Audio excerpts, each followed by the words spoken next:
This podcast is recorded on the traditional and unceded territories of the Musqueam, Squamish, Tsleil-Waututh, and Coquitlam peoples.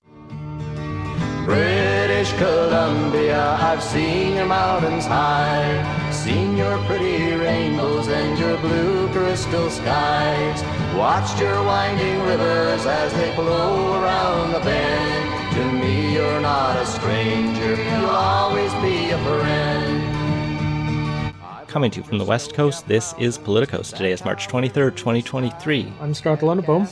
And I'm Ian Bushfield. Good show last week, Scott. Thanks to you and to Stuart for filling in while I was traveling Alberta. Thank you, and thanks for the work that went into the weeks before that show that I wasn't able to participate in. It's a good interview.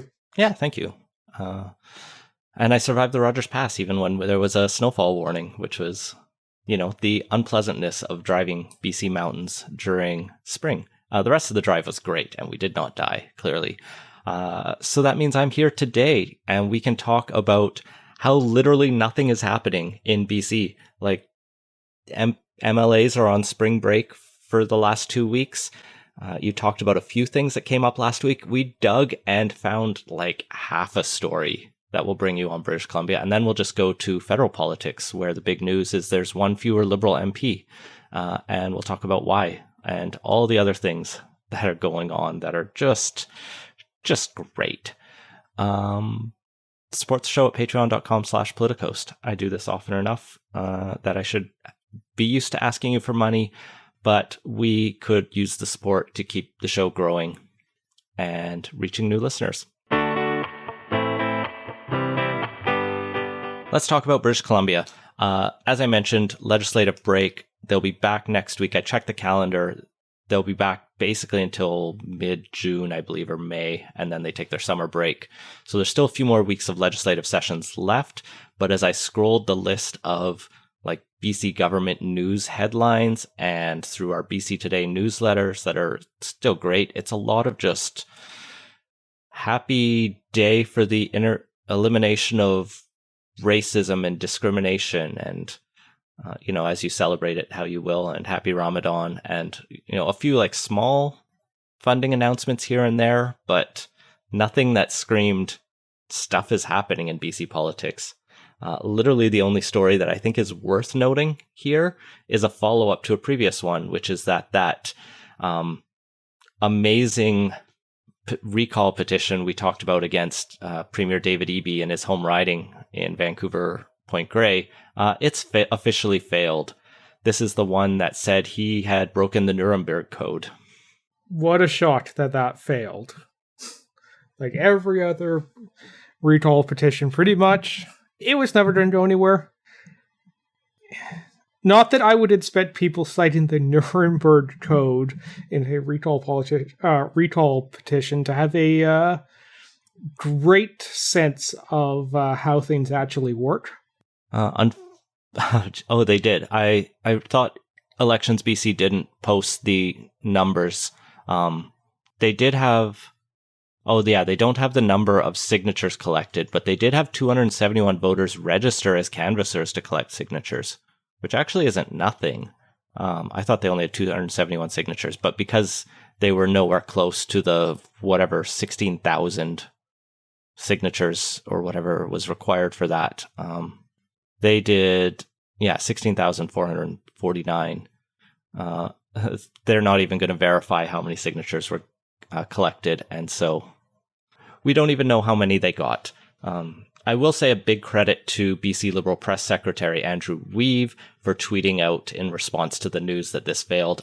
Good. Say what you want about David Eby, and trust me, I've said lots. The man is not a dictator, nor was he seeking to violate the ethical principles as laid out in US v. Brandt and the Nuremberg trials. Yeah, disagree with the guy. He's not like a war criminal by any stretch. So it's silly we even have to say that. The whole thing was silly. Speaking of, it's like it's not silly season, but it's like just, I don't even know where we're at with this story, but let's just talk about the continued China foreign interference stories. We have a bunch of, a couple little stories at least, and then like a major, the scoop for this week. Let's go through kind of in chronological order. We got the mandate letter for the special rapporteur that you talked about with Stuart last week. Nothing really surprising in here. David Johnston will be responsible for assessing, quote, the extent and impact of foreign interference in Canada's electoral processes, including by examining information related to the 2019 and 2021 federal elections to determine what the government did to defend Canada against electoral interference. He will identify any outstanding issues and report back with any recommendations, including whether or not we should do a formal public inquiry by May 23rd. So he's got, what's that? 2 months. 2 months exactly. Fine. I mean, you talked about this pretty extensively with Stuart, and nothing's surprising in these mandate letters other than the date is nice to see. I mean, the one thing here that's interesting is just like building off of the discussion you had with Stuart. The one like hesitation I see around the public inquiry, besides the general politicians don't want to do them because they get out of hand. Like we saw this in BC where the NDP even didn't really want to do inquiry on money laundering when they didn't stand to be harmed too much by that and didn't end up being harmed at all. The one challenge I see federally is whether a public inquiry can actually get to the facts we need to understand what's happening, given so much of this is in highly classified CSIS documents, and public inquiries, as I talked about a couple weeks ago with Paul Champ, don't always get access to even cabinet privileged documents, let alone, national security documents. And so maybe the one advantage of a special rapporteur is he can have the clearance to have those conversations in camera with, so to speak, with CSIS and get a better understanding that he can relay publicly without giving the facts away. It's not as satisfying, but honestly, a public inquiry may not be as satisfying either if we don't get the facts. Yeah, it's an imperfect solution, and one that we didn't necessarily need to be circling around at this point.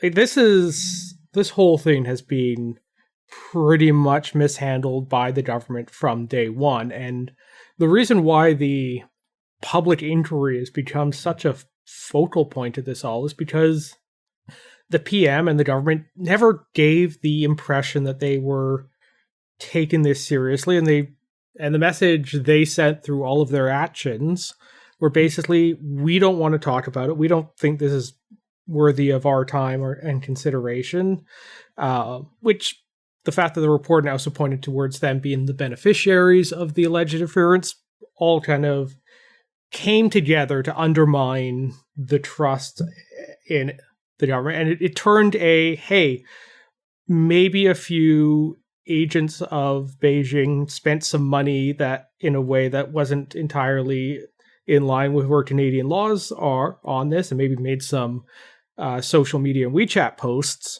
to try and influence things. And it took that, which is fairly contained, and turned it into a what did the Prime Minister know and when did he know it continuing scandals, quasi-scandal, major issue of concern, and that going off the rails is how we've ended up in the process where we're almost certainly going to end up something approaching an inquiry because of that, and because they picked a special rapporteur that has some issues with perceived independence that's going to narrow either his range of motion in terms of what he feels he can recommend, or will potentially poison the well when it comes to the actual report. And that's something the PMO screwed up again in this. So series of missteps all the way along has basically ended up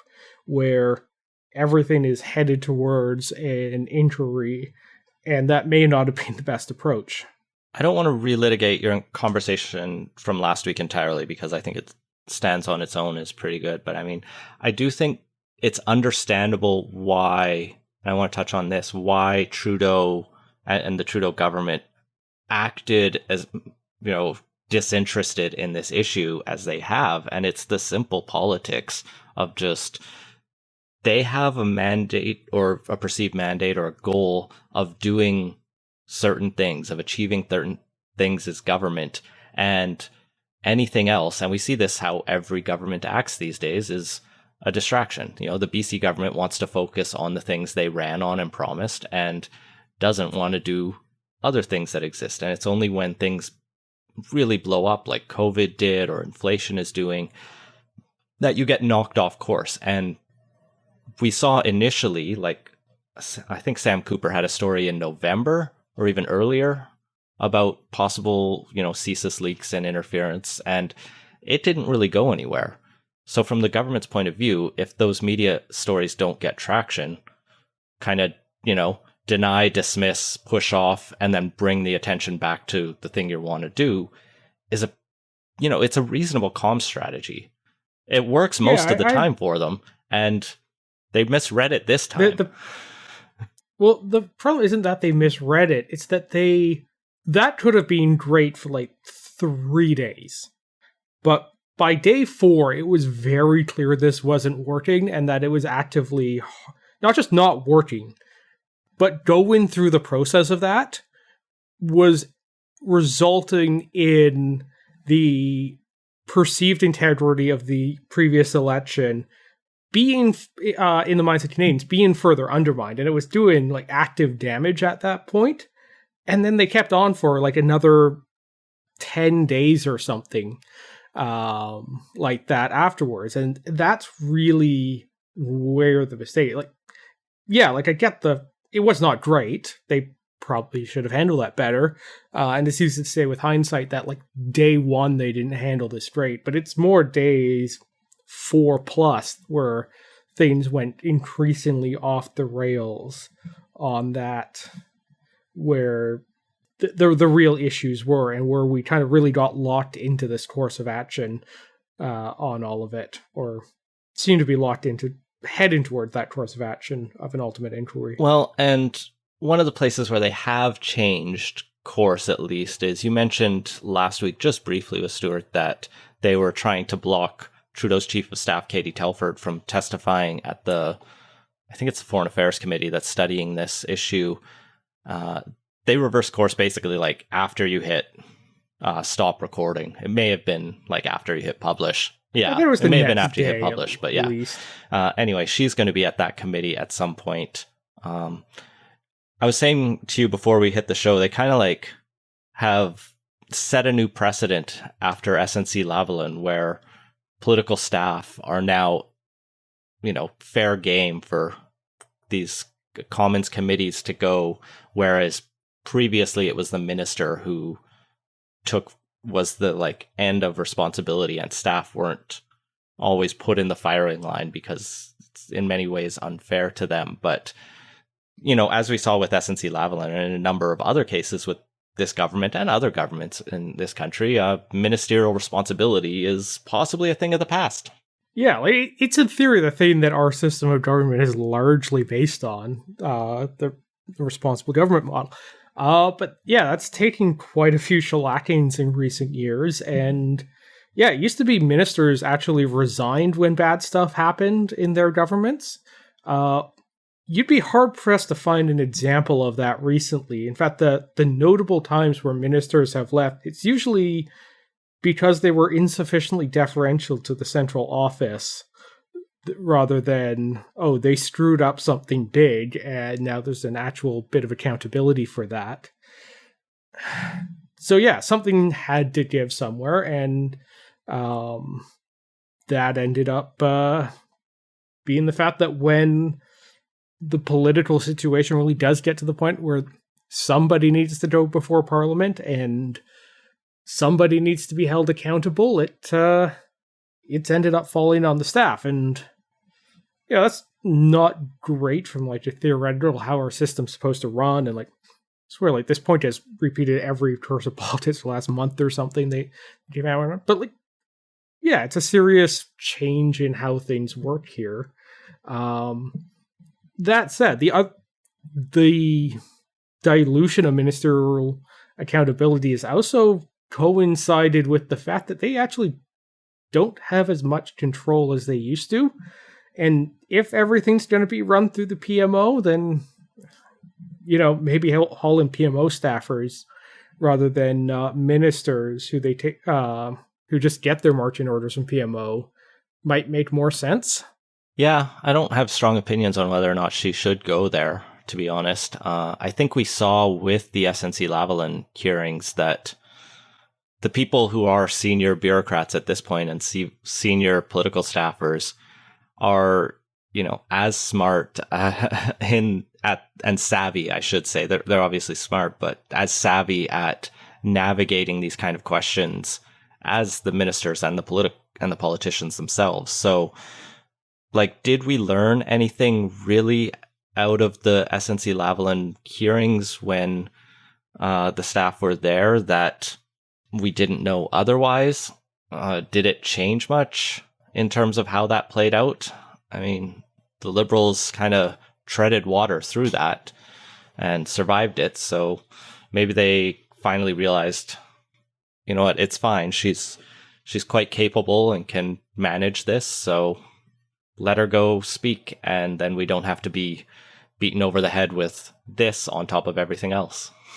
Yeah, it says what we're known. This is yet another case where the Liberals will drag out the inevitable and spend, a week taking a beating on something before they finally relent and kind of get to the place everything was going to end up anyway. And I mean, a lot of strategy when it comes to how to deal with crises is to not drag it out, just get the bad stuff that's eventually going to come out, and then move past it as quickly as possible. And instead, this has become a month-long, I'd say probably more than that, but ordeal where they're just bleeding every day, and they've pled for a week on whether or not someone from PMO is going to testify, and they were never really going to be able to run out the clock on it. So ideally, they shouldn't have tried, and everything would be a little less worse for the government if they'd done that. Also, they did that the day after might have even been the afternoon after they announced the special rapporteur.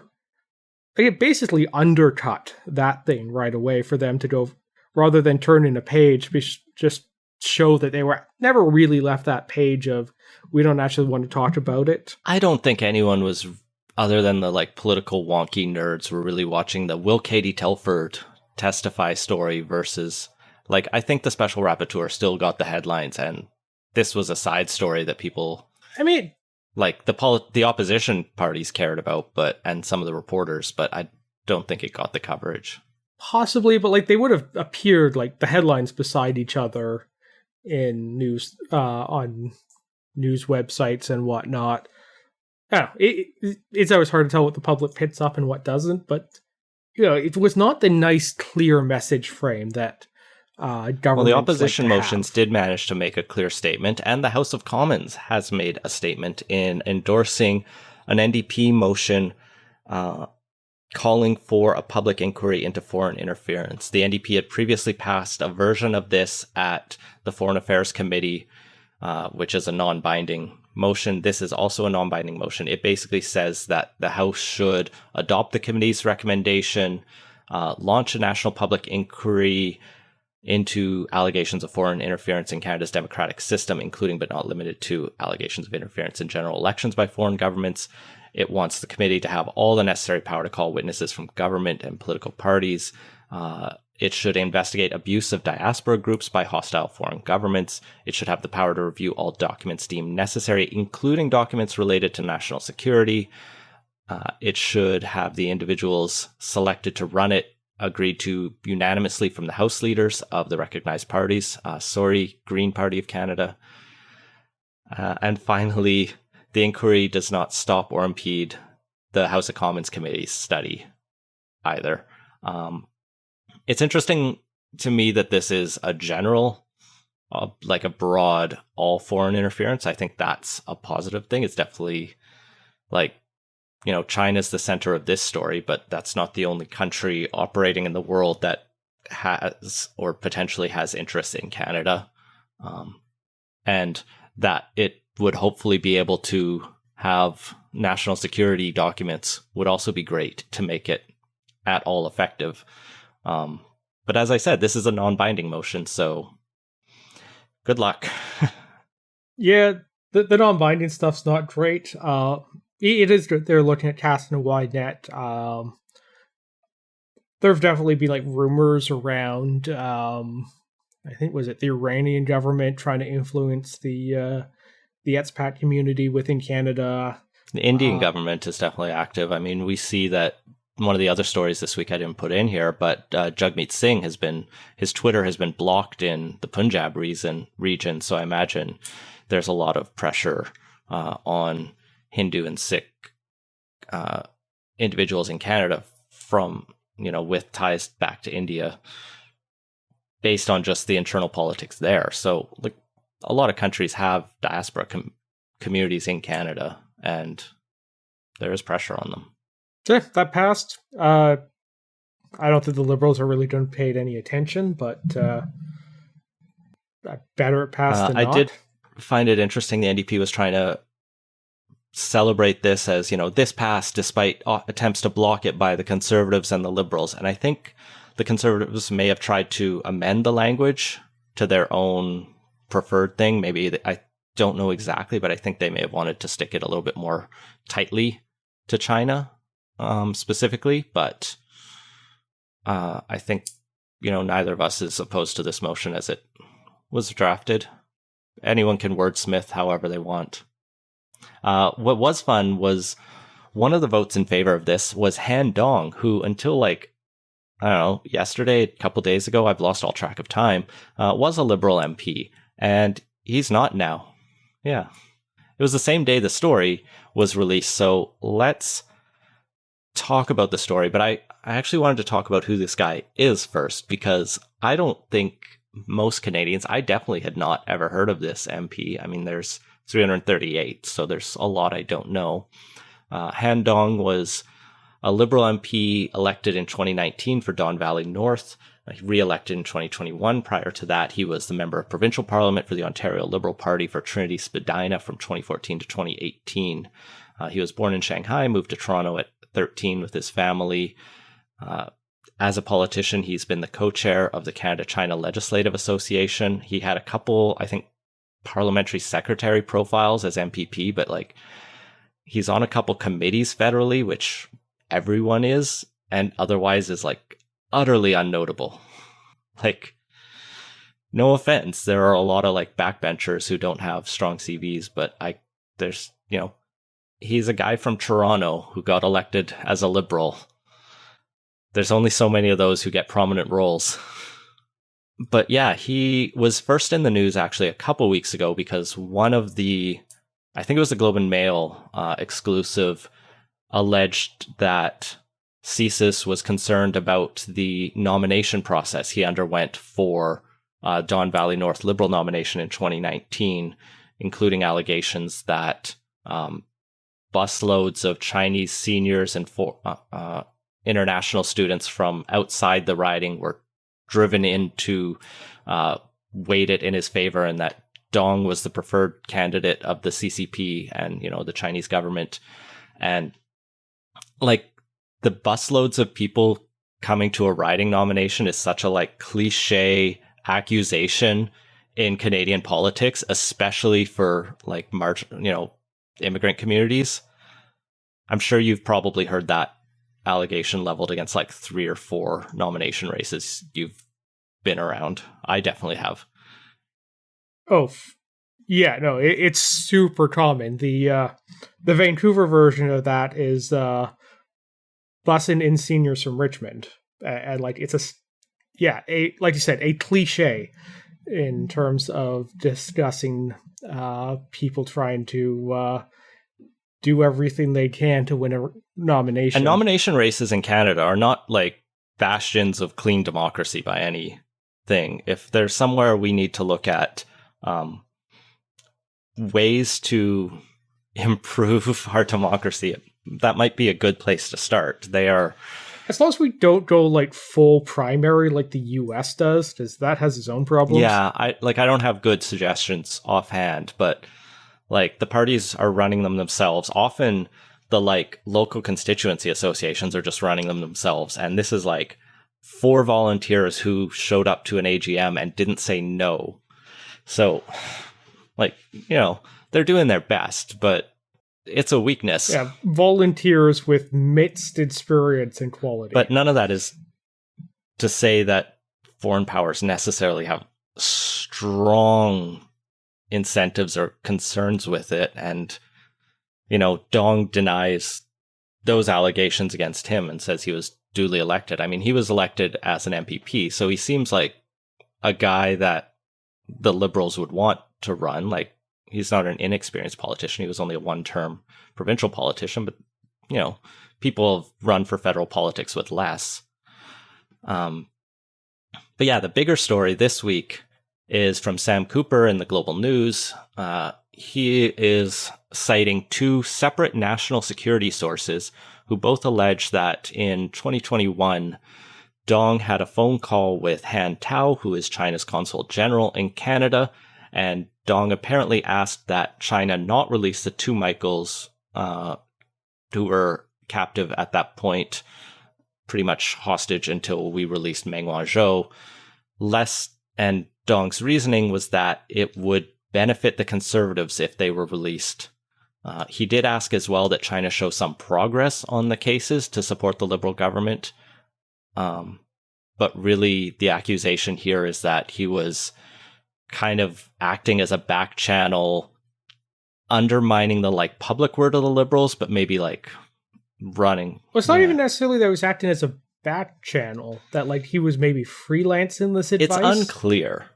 Definitely. Yeah. The PMO says they didn't know about this conversation until reporters started asking them about it, but like we started the segment off with, like, who actually knows what the PMO knows and is willing to say on this? So, yeah, the PMO, it doesn't have a huge amount of, I think, goodwill banked on this story. So, like, nobody's taking them too seriously. But yeah, it's hard to say. Yeah, Dong admits that he did have this conversation with the consul general, but he says when he brought up the Michaels, he called for their release at every opportunity. And he also called the allegations in the story false, misleading, and slander. Later that day, as the story was blowing up, he resigned from caucus. I think that is completely understandable. And whether he was told to by the PMO or he was smart enough to realize, as a backbenchy MP, you don't become the center of the news. And if you do, you get yourself out of there. Yeah, it's MPs stepping out of caucus while there are allegations being worked through is something that happens with some degree of frequency, and for allegations less serious than the ones made here. It's a little more challenging because, unlike a court case, there isn't necessarily going to be a clear, definitive result at some point on this. But the basic thing of stepping back from caucus is hardly unprecedented. And the Globe had a story just as we were set to record that the Trudeau government was given a transcript from CSIS of this conversation. The Globe and Mail has not seen this conversation or this transcript, and as far as I know, Sam Cooper neither has seen this transcript, but he has talked to people who have seen it. The PMO says they found no actionable evidence when they saw this transcript a few weeks ago when approached by the Globe, I guess deeming that he didn't say anything completely out of line. The Globe asks, why didn't he resign as soon as the question started being asked? But I think that's kind of a ridiculous question. It's like, why would you draw, MP resigns from caucus for no reason? That at that point, you make the story bigger, not smaller. If you do it immediately before anything actually gets reported out on it. The thing that gets me here on this whole story is it's it doesn't follow in my mind. if Dong did try to make some like case that in his mind would like be politically better for the liberals because he thought China would prefer a liberal government over a conservative one, like releasing the Michaels was always going to look good for Trudeau because he was being beaten over the head with, why can't you get these two out? You know, why aren't you doing enough?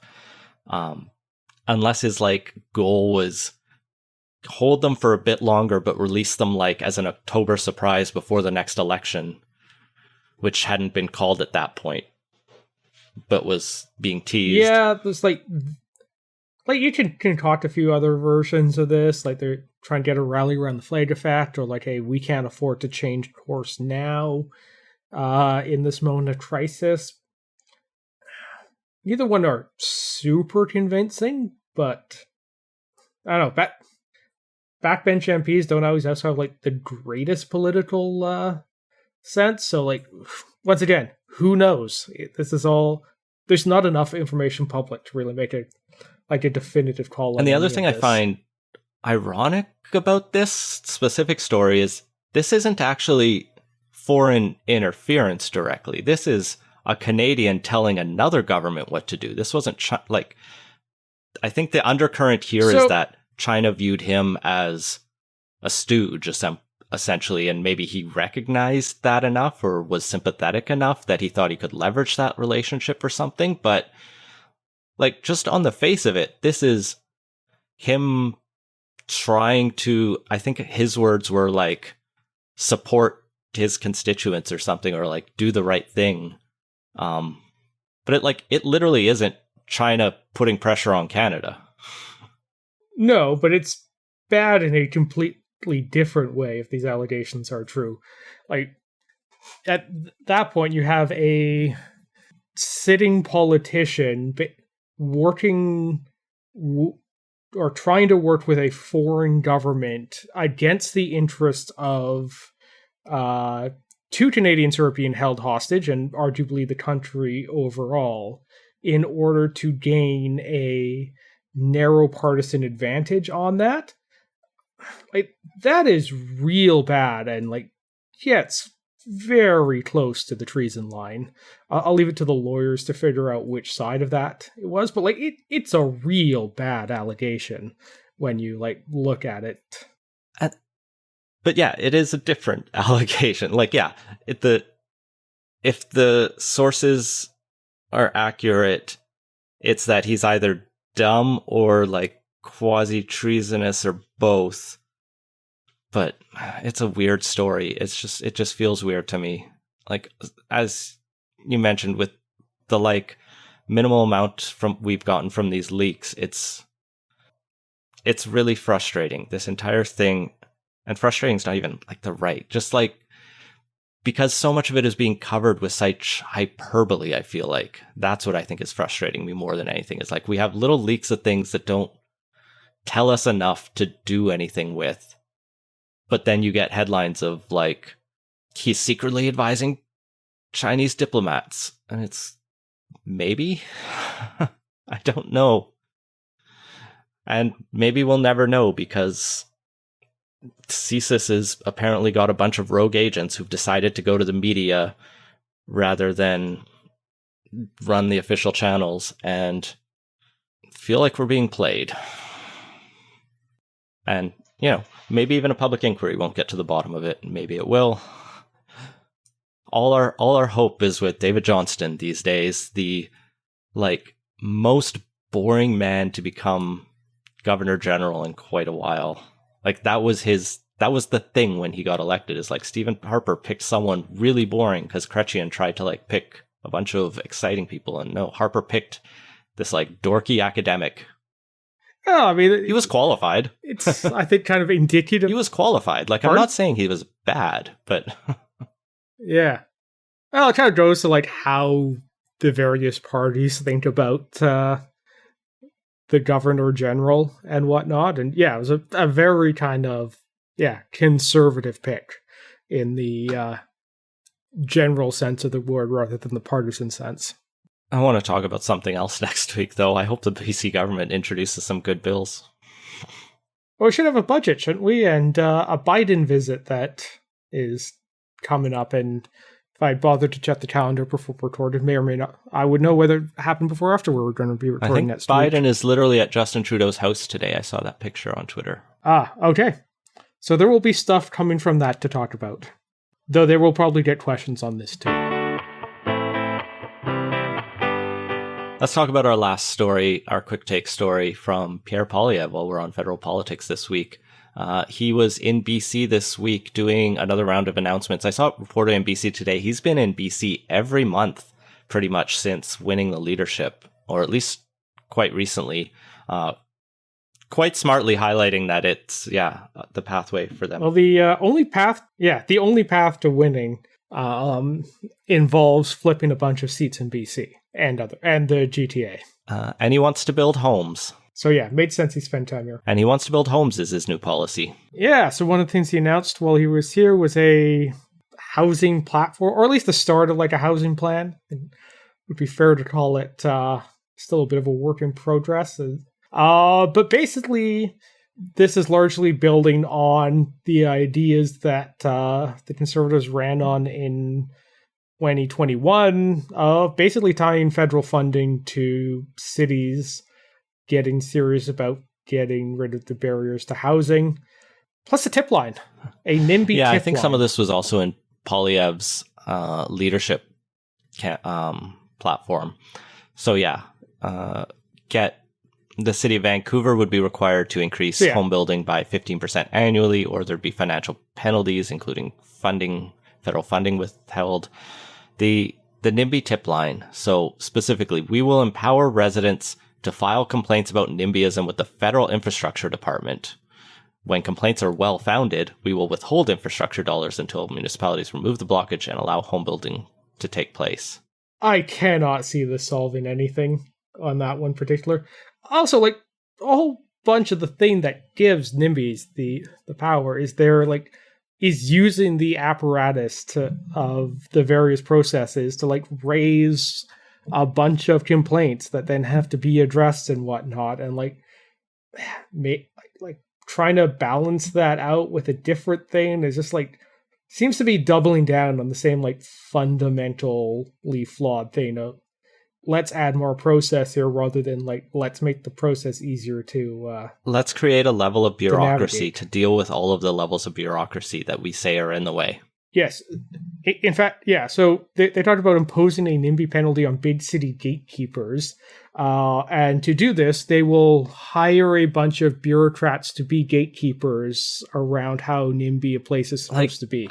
The only complaints that I can feel will be substantive that this would come through won't be from like average residents who are like, oh, those neighbors are complaining about trees or something. It's going to be developers who have a detailed understanding of the impediments to them making their developments.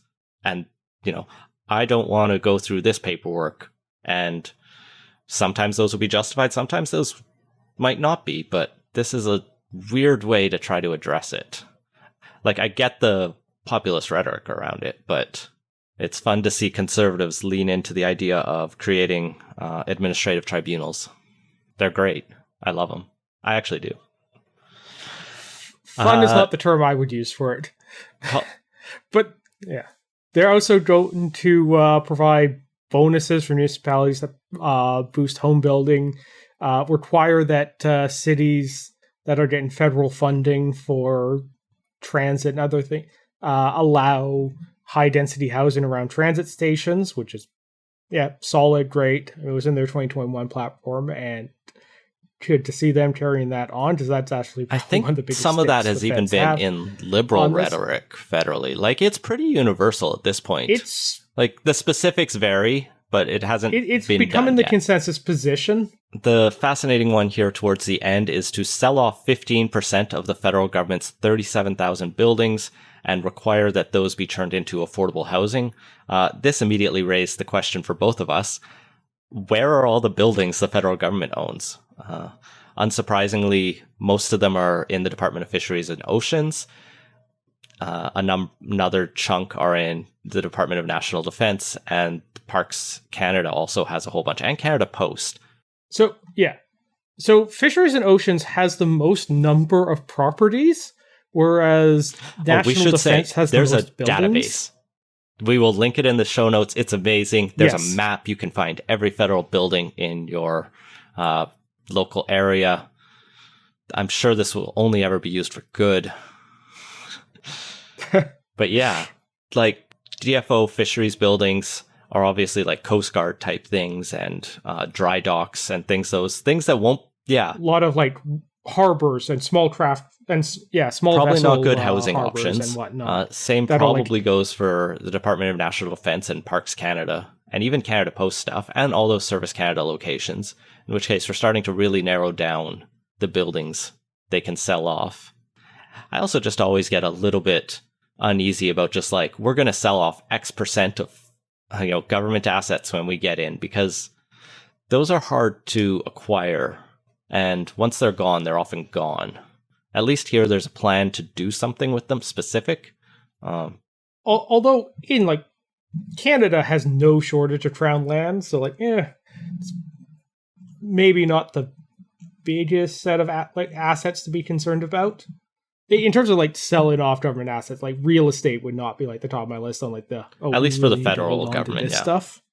At least at the federal level, cities are a bit of a different beast, but federally, no. But also there's like not that many federal buildings in the city of Vancouver, and you take 15% of that, and you're looking not at like doing 2 buildings, huge amount in the grand scheme of things. Maybe a few more, but like, it doesn't hurt, but it's not revolutionary. Maybe the revolutionary idea here is the final one, to stop printing money. Would not be a Polyev Gotta blame the Bank of Canada, right? Policy thing without that in there. The incredibly fuzzy thing about whether it's like Bank of Canada or like federal government spending or like, that like standard talking point also made it in here. So it's a policy of some like broad consensus ideas, some, ambition. And I'll say this, like Polyev is good at identifying the problems and concerns people have. Like when he talks about housing and affordability and the overdose crisis, he can, narrow in on a challenge and even speak to it in terms that people relate to. And then I, often disagree strongly with his proposed solutions. In this case, this is fine, other than the selling off is a little weird, the gatekeeping language I don't love, and the NIMBY hotline, but like overall, fine, none of this is bad, it won't hurt. It helps a bit. I'd love to just see the federal government actually print money to build houses, because that they can do and would actually help on top of this. Well, I mean, if they're printing money to do that, that would actually be bad because it would be inflationary, but more resources into that would be good. Well, like the money goes into, like the money that would be spent to do that would go to like suppliers and land purchases and everything. And like it would still filter out into the economy. If you're just doing like printed money to do that, it would still also just increase the money supply for a fixed quantity of goods. Hence inflation. It's a policy. We'll see what, we'll keep our eye on what the other parties are doing on housing. If and when we ever get election, I'm sure we'll see more policies from the others, but I guess we won't be having an election until we know that they are free of foreign interference. Probably. Although the way this government's handled it, like I would not bet that they wouldn't roll the dice. And that has been Playtoast. Find links to everything we talked about at playtoast.ca. Support the show and get access to our Slack channel at patreon.com/playtoast. Our intro music credit is Beautiful British Columbia by Serge Plotnikoff. Playtoast is a production of Legend Boot Media, and editing services are provided by CHLY 101.7 FM in Nanaimo. Thanks for listening.